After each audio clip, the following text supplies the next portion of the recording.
നമസ്തേ, സന്ധ്യാദീപത്തിലേക്ക് സ്വാഗതം. ഓരോ മാസത്തിലെ അമാവാസിക്ക് ശേഷമുള്ള 6ാമത്തെ ദിവസമാണ് ശുക്ലപക്ഷ ഷഷ്ടി തിഥിയായി കണക്കാക്കി വ്രതം ആചരിക്കേണ്ടത്. ഡിസംബർ 25-ാം തീയതി ഉച്ചയ്ക്ക് 1:42 മുതൽ ഡിസംബർ 26-ാം തീയതി വെള്ളിയാഴ്ച ഉച്ചയ്ക്ക് 1:43 വരെയാണ് ഷഷ്ടി തിഥി വരുന്നത്. സൂര്യോദയം കൂടെ കണക്കാക്കേണ്ടതുള്ളതിനാൽ വ്രതം എടുക്കേണ്ടത് ഡിസംബർ 26-ാം തീയതി വെള്ളിയാഴ്ചയാണ്. തലേ ദിവസം, അതായത് പഞ്ചമി ദിവസം ഒരിക്കലൂണായാണ് വ്രതം ആരംഭിക്കേണ്ടത്. ഷഷ്ടി ദിവസം നമ്മുടെ ആരോഗ്യസ്ഥിതി അനുസരിച്ച് പൂർണ്ണമായ ഉപവാസമായോ ഒരിക്കലൂണായോ വ്രതം നോൽക്കാം. സുബ്രഹ്മണ്യ ക്ഷേത്ര ദർശനം നടത്തുമ്പോൾ ഭഗവാന് 6 പ്രദക്ഷിണങ്ങളാണ് വെക്കേണ്ടത്. കൂടാതെ അഭിഷേക പ്രിയനായ ഭഗവാന് പാലഭിഷേകം, ഭസ്മാഭിഷേകം, പഞ്ചാമൃതം എന്നിങ്ങനെയുള്ള വഴിപാടിൽ യഥേഷ്ടം വഴിപാടുകൾ ചെയ്യാവുന്നതാണ്. അന്നത്തെ ദിവസം അന്നദാനം ചെയ്യുന്നതും ചെറിയ കുട്ടികൾക്ക് വസ്ത്രങ്ങളും മറ്റും വാങ്ങി നൽകുന്നതും വളരെ ഉത്തമമാണ്. കാരണം ബാലസ്വരൂപത്തിലുള്ള സുബ്രഹ്മണ്യനെയാണ് നാം ആരാധിക്കുന്നത്. അതിനാൽ കുട്ടികളെ സന്തോഷിപ്പിക്കുന്നതിലൂടെ ഭഗവാന്റെ പ്രീതി നമുക്ക് ലഭിക്കുന്നതാണ്.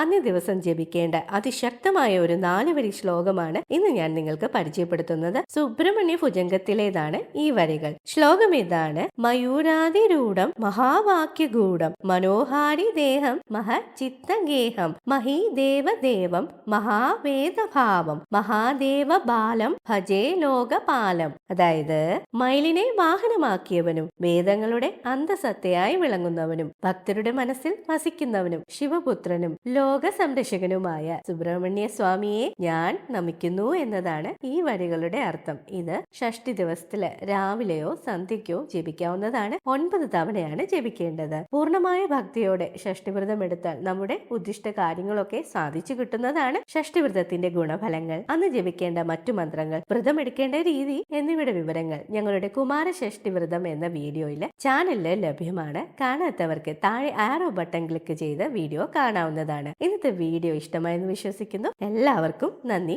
നമസ്കാരം.